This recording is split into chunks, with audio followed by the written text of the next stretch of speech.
La Saint-Valentin est une fête célébrée dans de nombreux pays à travers le monde le 14 février. Son histoire est riche, mêlant origine païenne et tradition chrétienne et évolution culturelle au fil des siècles. Pour bien comprendre cette fête qui symbolise l'amour, nous devons remonter à l'Antiquité et suivre son évolution à travers le Moyen Âge, la Renaissance et jusqu'à notre époque moderne.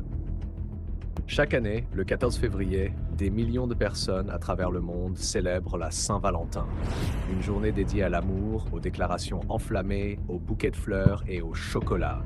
Mais d'où vient réellement cette fête? Pourquoi le 14 février? Qui était vraiment Saint-Valentin? Aujourd'hui, nous allons plonger dans l'histoire fascinante de la Saint-Valentin, une histoire mêlant rites païens, légendes chrétiennes et traditions romantiques qui ont évolué au fil des siècles. Installez-vous confortablement, car cette histoire va nous transporter à travers les âges. Notre histoire commence bien avant la Saint-Valentin telle que nous la connaissons. Nous sommes dans la Rome antique, au cœur d'une célébration très spéciale, les Lupercales.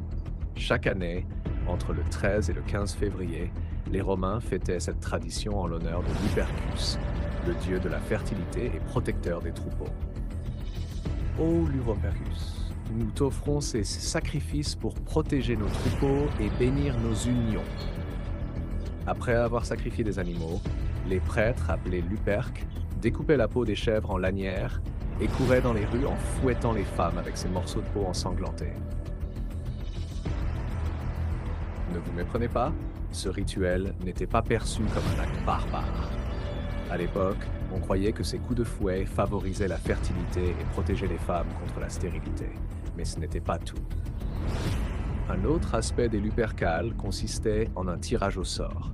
Les noms d'un homme et d'une femme étaient mis dans une urne et les couples ainsi formés devaient passer la fête ensemble. Et parfois plus encore. Mais au cours de siècles, une autre histoire vient s'entrelacer avec cette tradition. Une histoire bien plus tragique. Nous sommes sous le règne de l'empereur Claude II le Gothique. Ce dernier, convaincu que les jeunes soldats célibataires sont de meilleurs guerriers, interdit le mariage. Homme 1, as-tu entendu? L'empereur refuse que nous nous marions. C'est insensé. Comment pouvons-nous fonder une famille? Mais un homme va défier cette interdiction. Un prêtre chrétien nommé Valentin. En secret, il continue d'unir les amoureux dans le mariage, défiant l'empereur. Saint Valentin, par les liens sacrés du mariage, je vous unis pour l'éternité. Mais l'empereur ne tarde pas à découvrir ses actes. Valentin, par ordre de l'empereur, tu es arrêté pour trahison. Emprisonné, Valentin attend son jugement. Là, il fait la rencontre de la fille de son geôlier, une jeune femme aveugle. Qui êtes-vous? Pourquoi êtes-vous ici? Saint Valentin. Je suis un humble serviteur de Dieu et je crois en l'amour. Selon la légende, grâce à ses prières, il lui aurait rendu la vue. Avant d'être exécuté, il lui laisse une dernière lettre signée Ton Valentin. Le 14 février 269, Valentin est exécuté, mais son histoire ne s'arrête pas là. Au Moyen Âge, la Saint-Valentin prend une toute nouvelle signification. On raconte que le 14 février marque le début de la saison des amours chez les oiseaux. Une croyance renforcée par des poètes comme Geoffrey Chaucer qui associe ce jour à la célébration de l'amour. Madame, en ce jour de Saint-Valentin, mon cœur ne bat que pour vous. Avec le développement de l'imprimerie au 19e siècle, l'envoi de cartes de Saint-Valentin devient populaire, notamment grâce à Esther Howland, qui commence à produire des cartes en série.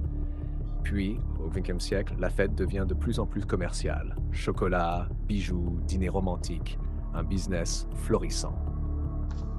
Aujourd'hui, la Saint-Valentin est célébrée différemment à travers le monde. Au Japon, ce sont les femmes qui offrent des chocolats aux hommes.